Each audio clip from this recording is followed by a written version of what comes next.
تعدیل ارکان واجب ہے. اب 7 پاروں کی تراویح ہو رہی ہے اور 2 سجدوں کے درمیان میں بیٹھا نہیں جا رہا اور شوق سے ٹولے کے ٹولے وہاں جا رہے ہیں. تو یہ تو ہم نماز کو خراب نماز کے ساتھ مذاق کر رہے ہیں, اللہ کے قرآن کے ساتھ مذاق کر رہے ہیں. اگر دنیا کے کسی ملک میں کوئی غیر مسلم آدمی قرآن کی بے حرمتی کرتا ہے تو ہمارا خون کھولتا ہے, ہمارا خون کھولتا ہے کہ اللہ کی کتاب کی بے حرمتی ہوئی ہے. ہمارا مطالبہ ہوتا ہے حکومتوں سے کہ بھائی ان کی مخالفت کی جاوے, ان کے خلاف ایکشن لیا جاوے. ہم میمورنڈم دیتے ہیں جا کر کلیکٹر آفس میں کہ بھائی یہ ہمارے قرآن کی بے حرمتی ہوئی ہے, اور ہم خود مسلمان ہو کر رمضان کے مبارک مہینے میں اور تراویح جیسی مقدس نماز میں اس کی بے حرمتی کر رہے ہوں, اور نماز جیسے فریضے کے ساتھ مذاق بن جائے. اور یہ معلوم ہو رہا ہے بھائی تم کہاں پڑھتے ہو, وہاں پر کتنے بجے ختم ہوتی ہے, 8:40, اور تمہارے یہاں کہ 8:35. میں کل سے وہاں ہوں کہ 5 منٹ کے اس میں آدمی یہ کوشش کر رہا کیسا پڑھا جا رہا ہے, اطمینان سے پڑھا جا رہا ہے, ترتیل سے قرآن پڑھا جا رہا ہے, یہ کوئی نہیں پوچھ رہا ہے. چائے میں تو وہ پوچھتے ہیں کہ بھائی کہاں اچھی بنتی ہے, کپڑا کون اچھا سیتا ہے وہ پوچھتے ہیں, اور فروٹ کہاں اچھا ملتا ہے وہ پوچھتے ہیں, اور تراویح میں کہاں جلدی ہو رہی ہے. یہ اللہ کے کلام کے ساتھ مذاق ہے. یہ تو اللہ کا رحم ہے کہ اتنی ساری ہماری بے عنوانیاں, بدعنوانیاں, بے حرمتیوں کے بعد, بے ادبیوں کے ساتھ اللہ پاک ہمیں برداشت کر رہا ہے. یہ اس کا کرم ہے, اس کا رحم ہے. یہ ہمارے ذمے ہے کہ ایسی بستی میں کہ جہاں علماء کی کثرت ہے, جہاں حفاظ کی کثرت ہے, اور جہاں سال سے نماز اور تراویح کا ماحول ہے, جہاں سال سے رمضان میں قرآن پڑھنے کا ماحول ہے, دن بدن ہماری حالت خراب ہوتی جا رہی. ہمیں کوشش کرنی چاہیے. اللہ کا فضل ہے بہت سی مسجدیں جہاں اطمینان سے قرآن ہو رہا, ہم وہاں جا کر ادا کریں. اور خصوصاً بغیر کسی مجبوری کے مسجد سے باہر قرآن جو تراویح کیوں ہم پڑھ رہے ہیں, ہماری کوئی مجبوری نہیں ہے. کوئی مجبوری ہے ہماری کہ ہم وہاں سے جا کر کسی کے فارم پر, کسی کی ہوٹل پر, کسی کی دکان پر, کیا فضیلت ہے اس دکان اور ہوٹل کی؟ مسجد کی تو فضیلت ہے کہ مسجد میں آنے کا بھی ثواب ہے, مسجد میں بیٹھنے کا بھی ثواب ہے, مسجد میں ٹھہرنے کا بھی ثواب ہے. اور حضرت عمر نے تراویح کی نماز کو مسجد میں قائم کروایا. تو ہمیں چاہیے کہ مسجد جاویں. ہاں, وہ حفاظ جن کو کسی مسجد میں سنانے کا موقع نہیں مل رہا ہے, وہ 2 حافظ مل کر, 3 حافظ مل کر اپنی فرض نماز مسجد میں پڑھ کر کسی جگہ اپنے گھر میں, اپنے کمرے میں خود آپس میں ایک دوسروں کو سنا رہے ہیں, تو ان کے لیے فضیلت کی چیز ہے کہ اپنے قرآن کی حفاظت کی خاطر پڑھ رہے ہیں. ورنہ کسی سننے والوں کو کیسے گنجائش ہوتی کہ ہوٹلوں پر, چوکوں چوراہوں پر اور فارم ہاؤسوں پر اور اپنی مرضی سے پڑھنی ہے, عبادت بھی کرنی اپنی مرضی سے کرنی. اللہ کے قرآن کے ساتھ مذاق نہ کریں, اور عبادت کو مذاق نہ بناویں, اور عبادت کو رسم نہ بناویں کہ میرے فارم پر یہ رسم ادا کی جائے. اس کو رسم نہ بناوے اللہ کے لیے. عبادت کی عظمت اپنے دلوں میں پیدا کریں کہ رمضان کی راتیں ہیں, ان رمضان کی راتوں کے احیاء کا اللہ نے اور رسول صلی اللہ علیہ وسلم نے حکم دیا ہے. فضائل رمضان کے پہلی روایت میں حضور علیہ السلام نے رمضان کی راتوں کے احیاء کا حکم دیا ہے. ہم اپنے اللہ کا حکم سمجھ کر اللہ کا قرب حاصل کرنے کے واسطے ہم رمضان کی راتوں میں تراویح پڑھ رہے ہیں.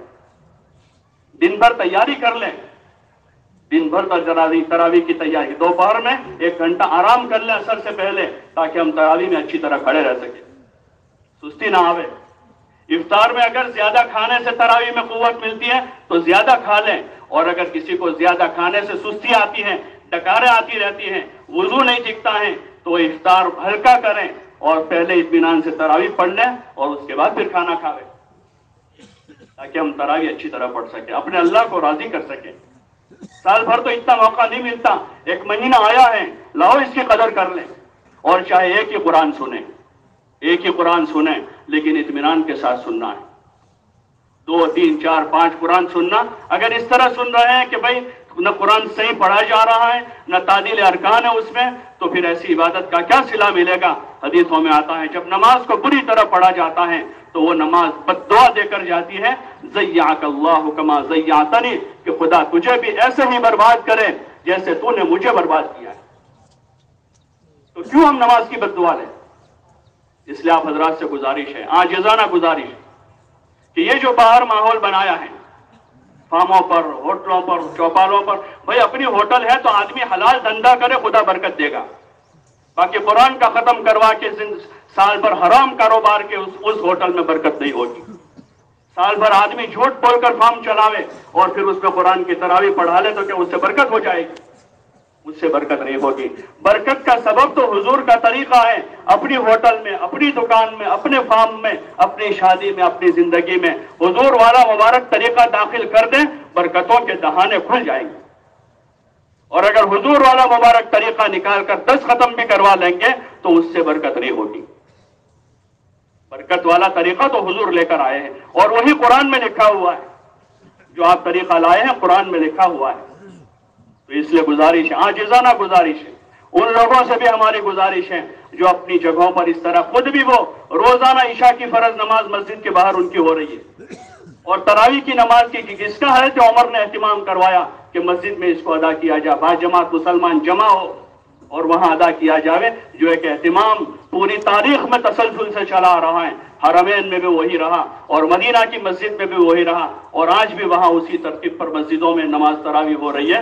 تو ہمیں اسی کا اہتمام غالب رکھنا چاہیے کہ یہاں مسجدوں میں 2-2 صفحے ہیں اور فارم ہاؤسوں پر 500 آدمی تراویح پڑھ رہے ہیں. کسی کے 200 آدمی اور فخر سے کہہ رہا ہے. اپنے محلے کی مسجد ویران کر کے وہ فخر کر رہے ہیں کہ ہمارے کھیت پر 500 آدمی تراویح پڑھ رہے ہیں. یہ کوئی فخر کی چیز ہے؟ اور مسجدوں میں اطمینان سے تراویح، اور وہاں عامتاً وہ نوجوان لڑکے ہوتے ہیں تراویح سنانے والے، تیزی کے ساتھ پڑھ رہے ہیں، جن کو نماز کے مسائل کا بھی پتہ نہیں. جو نوجوان حفاظ ہیں ان کو نماز کے مسئلوں کا بھی پتہ نہیں ہے. اس نوعیت کے ہیں کہ ان کو نماز کب ٹوٹتی ہے اور تعزیر ارکان کیا ہے اور نماز کے رکوع سجود کے اور فرض اور واجب کے اور نماز توڑنے والی چیزیں کیا، ان کے مسائل کا بھی پتہ نہیں ہے. بس کوئی آدمی مل جانا چاہے اس کو لے جا کر شروع ہو گئے. اور پیچھے پڑھنے والے بھی جو ہیں اور واضح عقلمند سمجھدار ہیں جو 4 آنے کی چیز دینے جاتے تو 10 بار دیکھتے ہیں کہ دھوکہ نہ ہو جاوے. وہ اتنی بڑی عبادت میں وہاں جا کر جیسی ویسی ادا کر کے آ جاتے. اس لیے آپ حضرات سے گزارش ہے، درخواست ہے کہ اس مبارک مہینے کا ایک بڑا عمل تراویح ہے، اس کو حق المقدور کوشش کریں کہ باجماعت مسجدوں میں ادا کریں. جو حافظ ہیں اور ان کو مسجد میں پڑھانے کا موقع نہیں مل رہا ہے وہ اپنی طرح سے 2 حافظ 3 حافظ مل کر اپنا قرآن ایک دوسروں کو سنا رہے ہیں. وہ ان کے لیے فضیلت کی چیز ہے کہ وہ الگ سے کسی گھر میں، کسی مکان میں، کسی دکان پر، کسی چھت پر وہ اپنی تراویح کا اہتمام کر لیں. باقی ہم سب کو تو اس کی نیت کرنی چاہیے کہ اپنے محلے کی مسجد میں نماز کا ثواب زیادہ ہے اور وہی اس کو پڑھیں، اطمینان سے ادا کریں. رمضان کی راتیں عبادت کی راتیں، کھیل کود سے، لہو لعب سے اور زیادہ ہوٹل بازی سے اپنے آپ کو بچاویں. اپنی جو ضروریات ہیں دن میں کسی وقت آدھا گھنٹہ فارغ کر کے اپنی ضروریات خرید لیں اور باقی شام سے پھر یکسو ہو جاوے. اب عصر سے مغرب کا وقت ہے تو اس کو عبادت میں، ذکر میں